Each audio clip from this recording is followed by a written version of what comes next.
Ngayon po, 25 years old na po ako ngayon. Okay. Pero nag-start po yung Enerpeak way back pandemic. Sa 22 years old ako na. Ibig sabihin, young entrepreneur, sinimulan po ninyo ang inyong negosyo at the age of 22 years 22, old?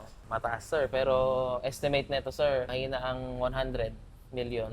Ang panalo talaga, yung pinaka-main talagang kumikita. Hindi lang, siyempre kailangan kumita ng company. Yes, para masustain. Para masustain, Okay. makapagbigay na, makapag-continue kami sa business. Pero talagang panalo distributor, sir. Focus. Napakahalaga ng focus sa kung ano yung gusto mong gawin. Tatay ko noon is isa teacher siya. Okay. Okay, 13 years siya nagturo dito sa San Jose. Okay.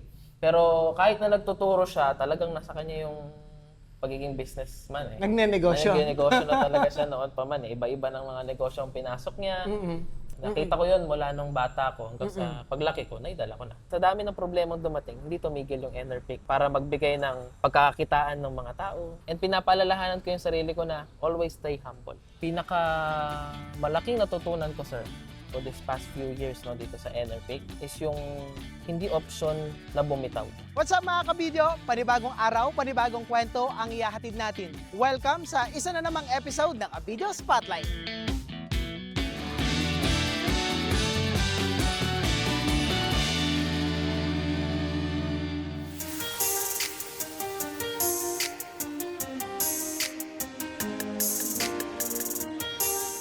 Mga kabidyo, welcome to our show.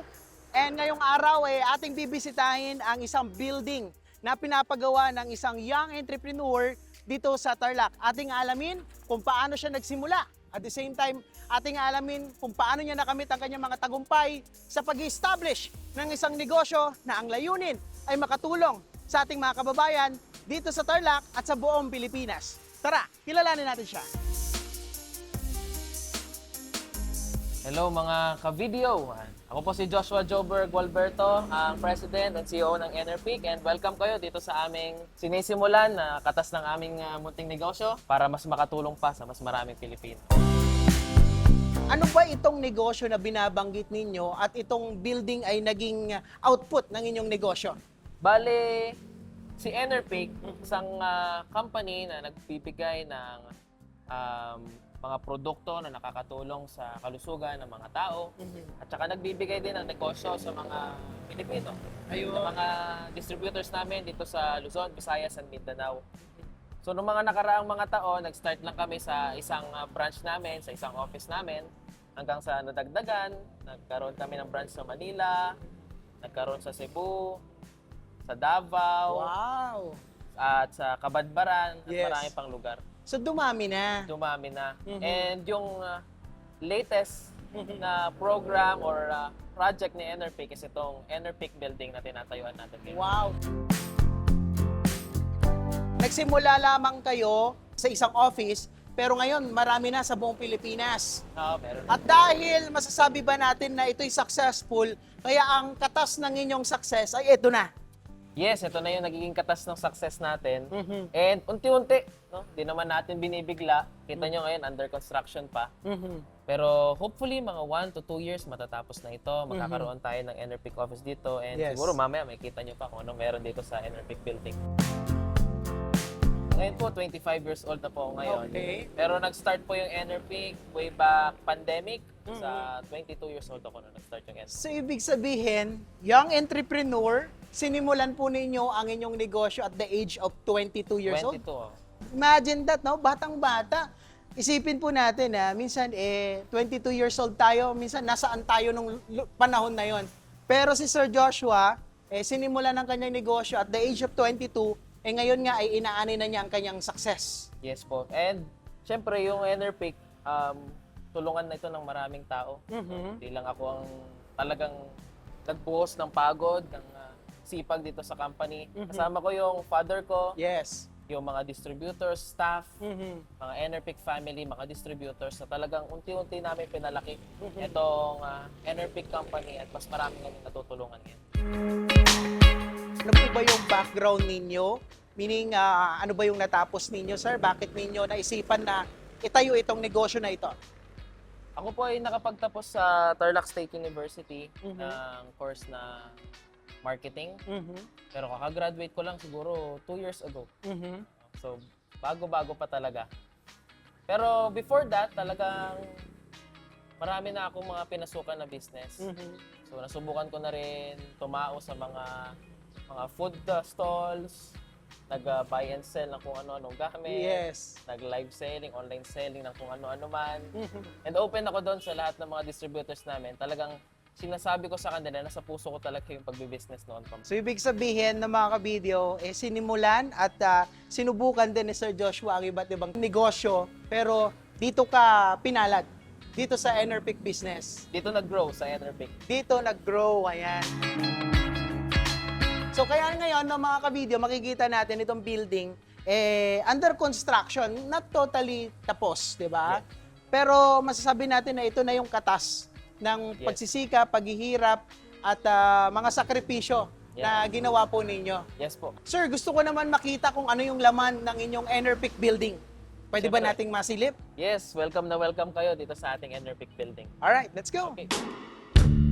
Dito po, Sir Art, bali dito tayo ngayon sa first floor natin. Mhm. Makikita niyo po yung abang ng elevator natin. Mhm. Tapos, This one, this one. ito po. So, moro, ano pa to, no? Gamit. Wala, gamit pa talaga Ongoing yan. pa yung construction. Ongoing pa. Mm-mm. Tapos itong makikita niyo mga stalls po dito, mga area for mga commercial areas natin. Mhm. So, welcome din kami sa mga willing mag-open ng mga stores nila, mga convenience stores, Yes. or mga food stalls nila dito sa building natin. Nagki-cater kami, tumatanggap kami para may mga options din yung mga bisita o yung mga residences dito sa Aguso, Tarlac City. Okay, residences. Ibig sabihin, meron din kayong, ano ito, rental or paupahan sa taas? Meron tayong parang mini penthouse. Okay, wow. So, multi-purpose pala itong building nyo na ito. Ina-eye namin or tina-target namin magkaroon sana tayo ng 7-Eleven dito or any Pwede. convenience stores, no, para yung mga nearby na mga tao din, meron silang pupuntahan ng mga stores dito sa building natin. Oo.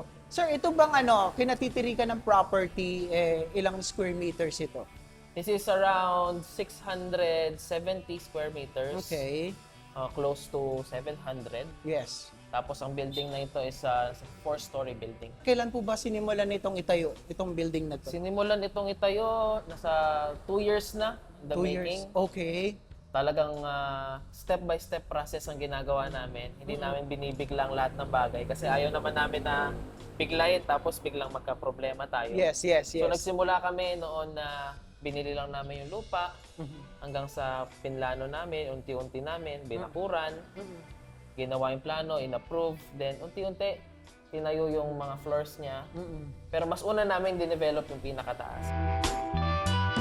Bale, sa taas po natin, sir, makakita pa kayo ng mga spaces na pwedeng pagtayuan ng mga commercial lot and areas natin.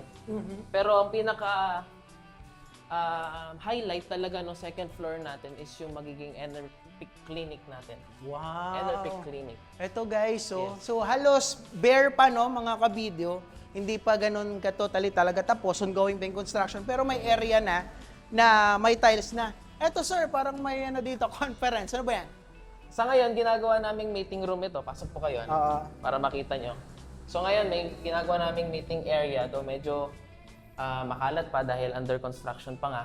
Pero ito mismong ito yung gagawin nating Enerpic Clinic. Okay. Na kung saan sa Enerpic, meron siyang mga ka-tie-up, mga kasamang mga medical doctors na makakasama natin na magbibigay ng solusyon or kaya magbibigay serbisyo sa mga tao dito sa atin, sa mga malalapit na mga lugar. Yes. Pag may mga nangangailangan ng gamot, magpa-check up, pwede na dito sa Enerpic Clinic. Wow. Okay. So ang ganda, no? How about the other side, sir? Baka pwede nating makita. Dito sa likod naman niya, sir, sa tapat niya, is yung magiging Enerpic offices natin. Okay. So magkakaroon tayo dito ng mga lobby, mga VIP lounges, magkakaroon tayo ng stock room, magkakaroon tayo ng seminar room, Okay. magkakaroon tayo ng mga areas para sa mga bisita natin. So, dito lahat yon sa second floor po na ito, sa Mirela na ito. Dito sa harap, na mga ibang lots, may kita nyo rin po yung, magkakaroon din po tayo ng mga commercial areas dito rin. Okay, Dito sa second harap. floor. Second floor. Okay. Pero ito yung mga magiging VIP room, lounges and office po natin. Okay. So, ang ganda, no? Makikita natin, may gawa na. Okay? Pero ongoing pa rin talaga Yes, yung ongoing construction dito. And dito, bare pa. Marami pa talagang trabaho ang kailangan dito sa art. Oo. Talagang Oo. maraming sipag at tiyaga pa yan.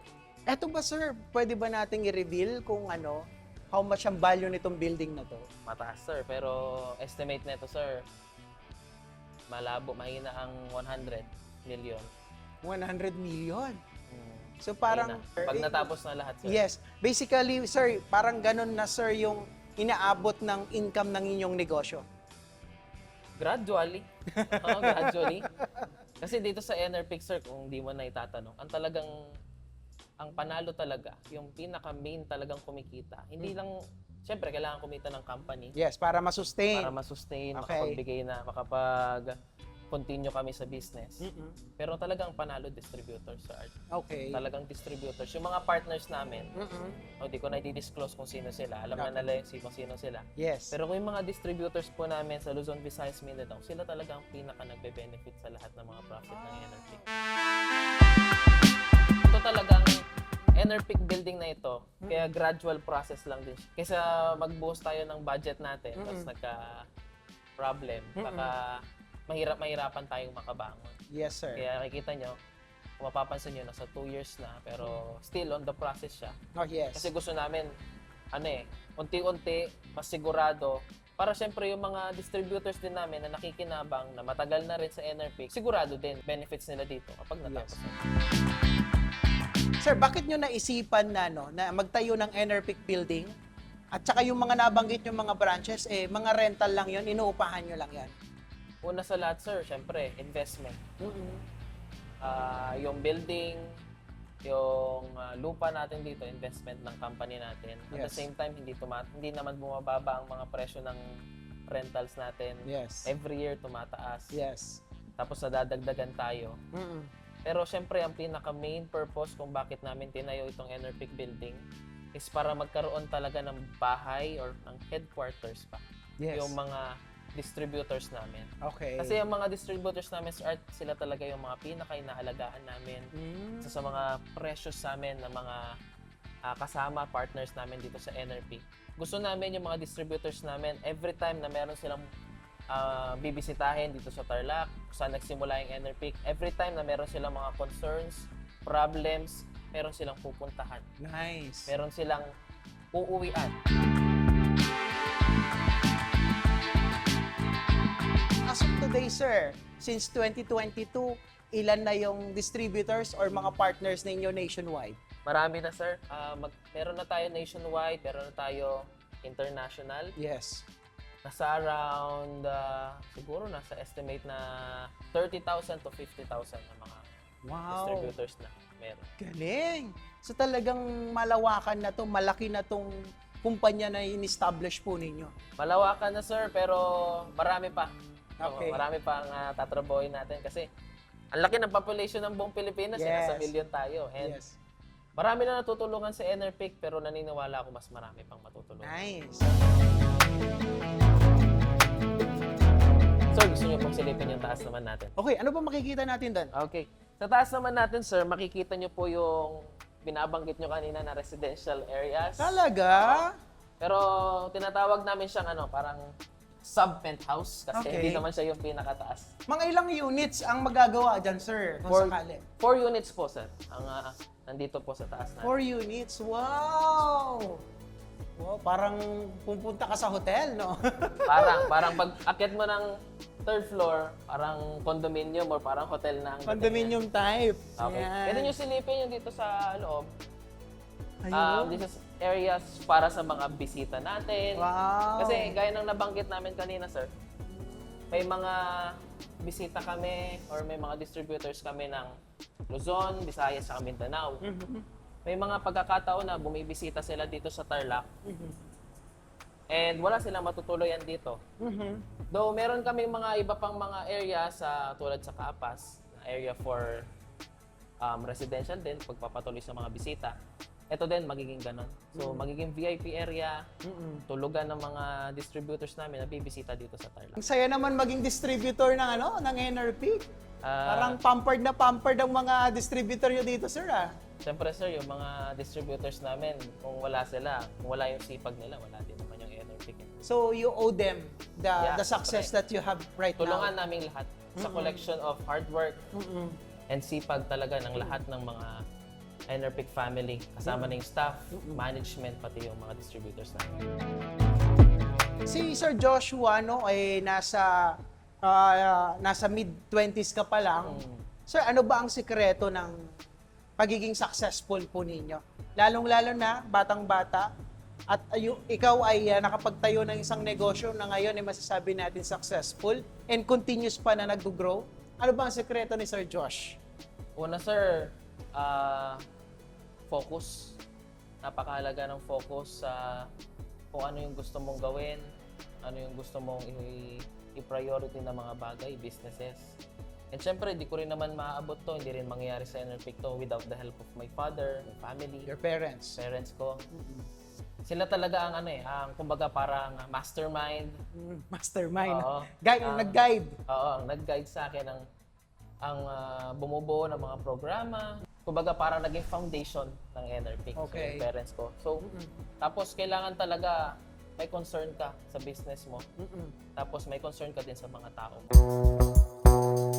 Sir, ano ba yung advantage ng NRPIC kumpara sa ibang mga kumpanya na nakikita natin?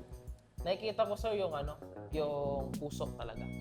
Okay. Yung gaya ng nabanggit ko nga, sir, yung yung concern talaga. Hindi lang ako concern sa business. Siyempre, normal yun as an owner, as a president. Yes. As a president, kailangan may concern ka sa business mo. Pero yung concern mo dun sa tao mo, concern mo sa distributors mo, karamihan sa ibang companies wala yun. Okay. Gaya na nabanggit ko, sir, 4 itong mga rooms na ito. Pero ang pinakamalaki talaga is itong dalawang nasa harap. Okay. Itong dalawang nasa likod, medyo mas maliit. Ah. Dulot ng merong elevator sa gitna nilang dalawa. Okay. So, ganun din siya. Ito, elevator din ito? Hindi yan, sir.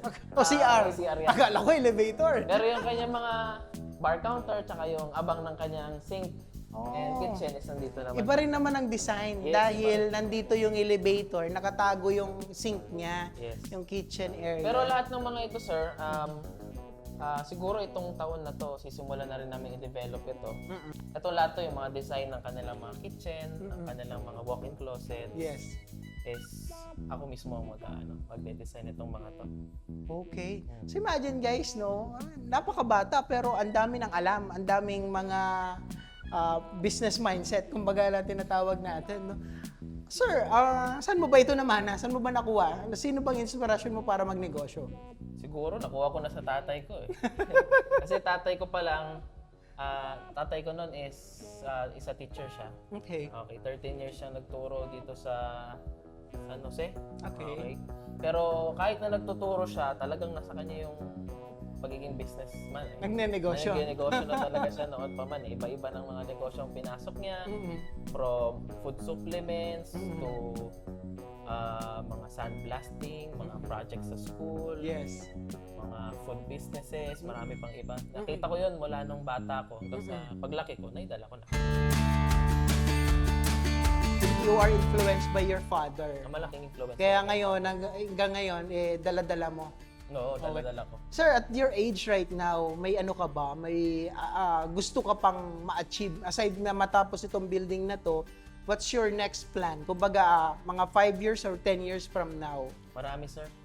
Isa sa mga pinakapangarap ko talaga sa NRPIC, magkaroon tayo ng mga international branch. Okay, wow. Siguro, para mas realistic, mas gusto ko na magkaroon tayo dito sa Southeast Asian countries. Okay. Mga Thailand, Malaysia. Kasi sa Malaysia, Sir Art, marami ng mga distributors na tinur namin sa Malaysia. Talaga? Kasi marami na rin, may mga distributors na rin tayo sa Malaysia mismo. Yes. So, So, just speaking of distributors, no, parang I heard and I saw some videos in your page na nagkakaroon ng libreng tour yung mga distributors ninyo. Not just locally or domestic, but internationally. Yes, nagkakaroon tayo ng mga libreng tours. Recently, nakapag-tour kami sa Vigan, meron ding Baguio, Yes. meron ding Boracay. Wow. Pero talagang yung binabalik-balikan, nakadalawa na at magpapangatlo pa, yung Malaysia. Malaysia. Mga libre yun ng mga tours. Ayan, mga no, guys. destination So, namin. kung gusto nyong makapasyal ng Malaysia, ayan, sagot ni Sir Josh. Basta, kailangan sundan lang yung Performing. sistema. Oo, At saka yan. perform, di ba? Mag-perform sa kumpanya.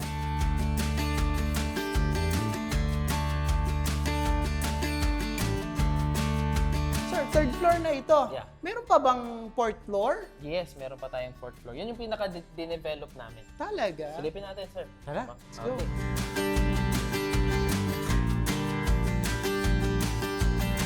Sa fourth floor, sir, magiging events place natin ito. Mhm. Kasi yung company natin, Enerpeak, marami tayong mga programs na ginagawa eh. Mhm. Maraming mga events din, small events, big events. Mhm. Etong fourth floor, gusto namin yung mga small events, dito na namin gagawin. Okay. Guys, develop kasi may pintura na. Okay, doon kanina sa baba, wala pa, ano? As in, bare. Dito, naka-tiles na. Ganda rin na rin ng railings. And here, wow! Yeah. Look at this! Welcome po kayo sa fourth floor ng Enerpeak, no? Wow! Enerpeak building. So, ngayon sir, open pa siya. Parang roof deck pa yung dating niya. Wala ka bang ano dito? Helipad? Walang helipad dito. Sa ngayon, dito na namin ginagawa yung mga small gatherings namin, mga small events namin. Mhm. Kapag may mga meetings kami, may mga tours kami, may mga bisita kami, dito namin pinapakain. Wow. Pero eventually, sir, mangyayari dito, bali magiging ano po ito, covered area, Okay. windowed, Yes. tapos aircon. Wow. Tapos ito, sir, papalitan kasi gagawan nito ng parang second deck. Magkakaroon pa ng another deck for bleachers, mga upuan.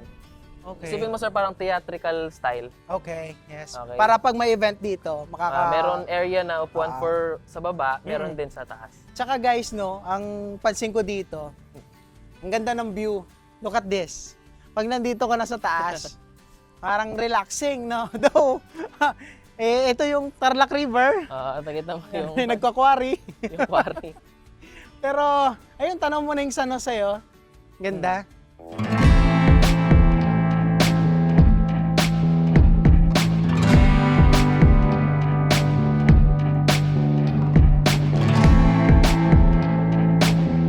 Sir, for all those years na minamanage nyo itong kumpanya ninyo, no? Ano ba naman yung na-encounter ninyo na mga challenges, kung mayroon man? Ikaw, Marami, personally, on your personal note. Marami, sir. Sabi nga nila, people do come and go eh. May mga tao talaga na akala mo na, lalo na sa mga distributors, partners, no? Akala natin magiging magandang at tuloy-tuloy yung Pag-stay nila. pag-stay nila or may mga yung development nila sa company. Mm-mm. Pero due to some circumstances, Mm-mm. mga hindi naasahang pangyayari, Mm-mm. ang iba tumitigil, ang iba lumilipat, Yes. ang iba hindi nagtatagal, iba nangihina. Mm-mm. Pero ang pinakamahirap kasi na doon, as a president, paano mo sila tutulungan ulit eh. I-motivate. Oo, yung paano mo sila, kung nagka-problema man sila, paano mo sila tutulungan na sumigla, magkaroon ulit ng drive, ng init, ng motivation. ng motivation sa trabaho. Mm-mm. And kung nagkaroon ng mga ilang problema, tapos lumipat naman, for example, wala namang nagiging issue yon, pero minsan sa ibang tao kasi, Mm-mm. nagiging big issues sa kanila. Yes. Kaya yung pag-handle ng mga issue na yun, medyo challenging din. Sir, sa edad mong yan, no, how do you handle those things? Ikaw? Hindi ako nag-iisa, sir eh. Okay. Hindi ako nag-iisa. Mm-mm. Sama ko yung family ko, si father ko, Mm-mm. mother ko. Sama ko yung mga staff. Mm-mm. Yung mga staff namin, Luzon, Visayas, Mindanao, lahat very effective. Yes. Napakahusay, wala akong masabi. Yung mga staff namin talagang very, very skilled, Okay. very masunurin talaga sa lahat ng mga programa ng Enerpeak. Kaya masasabi natin na ano talaga siya, it's a group effort talaga. Okay. Hindi lang ako. Teamwork. Hindi lang ako, teamwork talaga. Kasi Yes. kung ako lang talagang wala din. Mahirap. Wala namang kumpanya na nag-iisa lang. One-man team ika nga Yes. nila. kailangan mo pa rin ng staff, kailangan mo ng guidance. Especially, parang you are saying that the very foundation of this business is your family, especially your father. Yes, opo. Malaking influence sila sa akin eh. Kaya malaking influence din sila sa Enerpeak. Kaya yung tagumpay ng Enerpeak, tagumpay nila, tagumpay namin lahat, tagumpay din ng mga distributors. Wow. Enerpeak. Sir, speaking of tagumpay, no, kumbaga achievements. Ito sir, ano naman yung lessons o kung mayroon man natutunan na along the way sa pagmamanage at pag-handle ng ganitong klase ng negosyo? Pinaka malaking natutunan ko, sir, for this past few years no dito sa Enerpeak is yung hindi option na bumitaw. Yun. Hindi option. The option na bumitaw. Bakit? Maraming problem, sir eh. Okay. Magkakaroon ng maraming problema. Hindi lang sa loob ng business, hindi lang sa mga tao, hindi lang sa staff, hindi lang sa distributors. Magkakaroon tayo ng mga crisis, di ba sir, ng mga nakaraan. Nagkaroon tayo ng COVID-19, Yes. pagtaas ng gasolina, Yes. pagtaas ng kuryente naman ngayon, pagtaas ng mga bilihin, marami pang Lahat tumataas. Yes. giyera, naapektuhan tayo.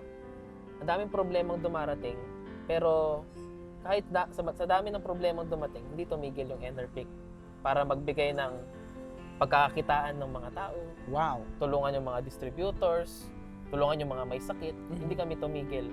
Nag-a-adjust kami kapag may mga problema. Kasi kapag hindi nakikita ng mga distributors na hindi sumusuko yung company, talagang nagpo-push forward kahit anong mga struggles ang dumadating sa atin. Ganon din yung nakukuha nilang mindset.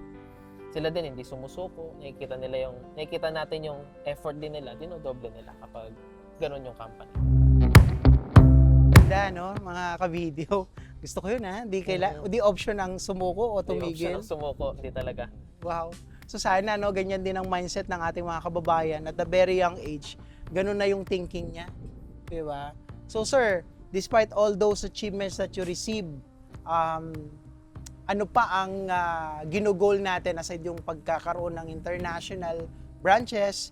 Kumbaga sir, sa personal career mo as president and CEO, ano pa? Mag-establish ka pa ba ng ibang negosyo or what? Sa akin, sir, sabi ko nga, lagi kong pinapaalalahanan yung sarili ko. Medyo malayo na yung nararating ng Enerpeak, malayo na, pero malayo pa. Malagi na sinasabi yun dito sa Enerpeak. Malayo na, pero malayo pa. And pinapaalalahanan ko yung sarili ko na always stay humble. And yung mga future na mga programa ng Enerpeak, gusto namin makapag-expand, mas makatulong pa. Ngayon, nasa health industry kami. Tumutulong kami sa mga may sakit, mga karamdaman, katulad ng Enerpeak Clinic na itatayo namin. Yes. Pero gusto rin namin na mag-branch out pa, magkaroon pa ng mas maraming options yung mga distributors namin. Yes. Kasi may mga distributors kami, mga clients kami na hindi lang naman pasok sa food supplements. Ang gusto naman nila is traditional businesses. Okay. Yun yung nakasanayan nila, yun yung mas gusto siguro nila, Yes. and yun yung mas sanay sila. Okay. Kaya nagtayo kami ng bago namin na programa, itong Enerchick Wow! tawagin. Parang bago yan, Enerchick. Yes, Parang Enerchick. kasi ang kumpanya ninyo, Enerpeak. Enerchick. So, Enerchick. Chick, but ano yan, manok? Oo, manok, sir. So, Talaga? simple lang siya. Bale, sa rotisserie chicken, oo, na traditional business siya, pero still under the program of Enerpeak. So kapag nag-open ka nito, nag-franchise ka nito, bukod sa benefits nito as a franchise ng Enerpeak or Enerchick, magkakaroon ka rin ng mga benefits from the Enerpeak company as well. So parang 2-in-1. Wow! So member ka na ng Enerpeak, you will get all those supplements na kailangan mo, plus this traditional business. Yes, kasi yun yung mas prefer ng mga ilan ng mga clients. Para Okay. yun naman ang Oo. kasunod. Ayaw na natin munang i-detalye yan, no, guys, no? But if you are interested and willing to know more about that program, that's the latest program that you have, correct? Yes, yun po yung latest namin. Sa totoo lang, sir, wala pa kaming posting talaga ng Enerchick. Kahapon lang nag-opening kami. Wow! Ngayon, meron na kaming official na 5 areas to be opened. Okay. Parang branch ng Enerchick dito sa Tarlac City. Wow! So meron na tayo 3 sa San Jose. Magkakaroon dito sa Tarlac City 2. Wow! Bagong luto panalo talaga, Enerchick. Tikman mo na, malaki na, lasarap pa.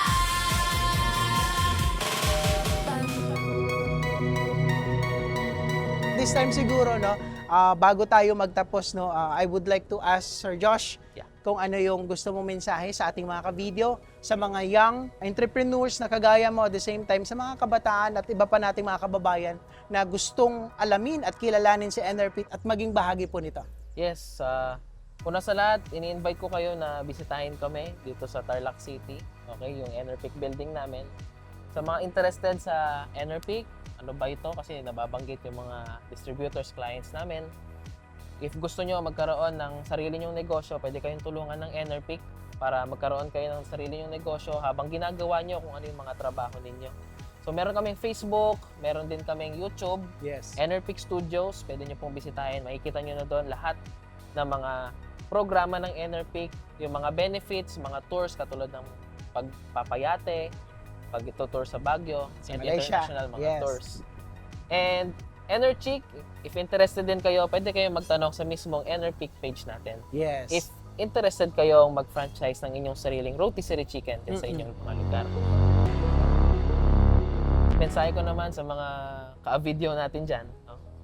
Siguro, yun lang, tandaan natin na hindi option ang Sumuko. sumuko. Yun talaga. Maraming mga farmers, businesses, mga young entrepreneurs dyan, may mga kanya-kanya tayong mga grind, may mga kanya-kanya tayong trabaho, and may mga kanya-kanya din tayong mga problema. Dagdag nyo pa yung problema ng bansa natin at problema natin sa bilihan at marami pang iba.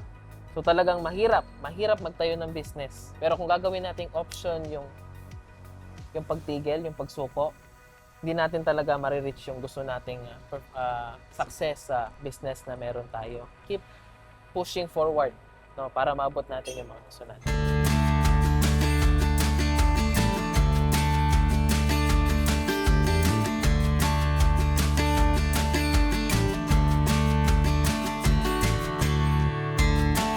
Alam niyo ba mga ka-videos, no, baka hindi nyo na itatanong po. Si Sir Art Sinubago, Arturo Sinubago, natagal na namin kasama to sa NRPIC noon. So, isa sa mga nauna talagang mga staff na tumulong sa NRPIC na mag-grow. Kaya kung mapapansin nyo, may mga videos na ako sa kanya before, na-feature niya na ako. And buti, nag-reunite kami dito ngayon.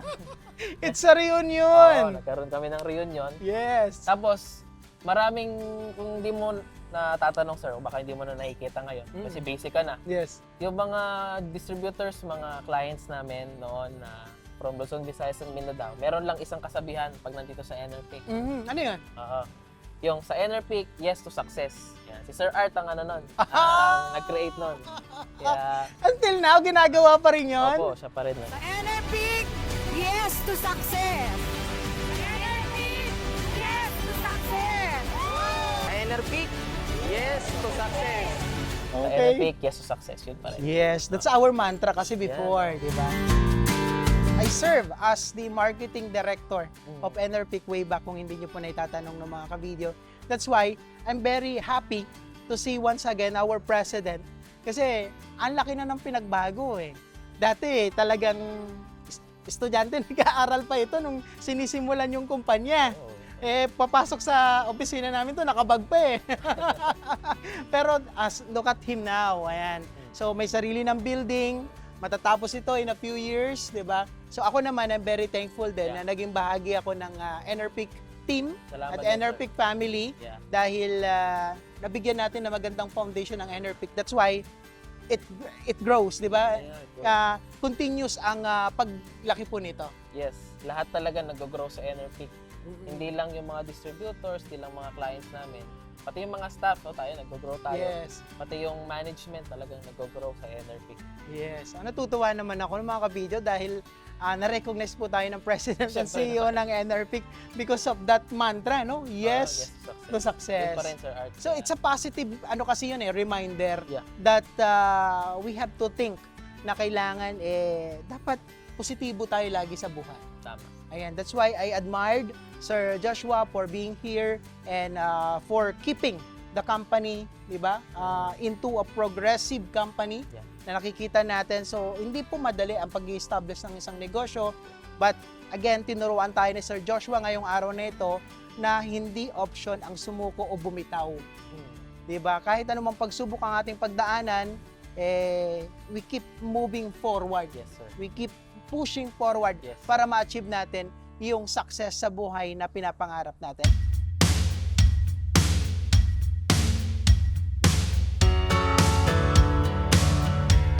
Tayo po nagpapasalamat kay Sir Josh sa pagbibigay niya po sa atin ng pagkakataon na magkita kami muli at makapagkwentuhan, no? At sa pagbabahagi po niya ng kanyang kwento at buhay. So muli, abangan ang Video Spotlight para sa makabuluhang kwentuhan ng buhay, pag-asa at inspirasyon. Because your life has its own spotlight.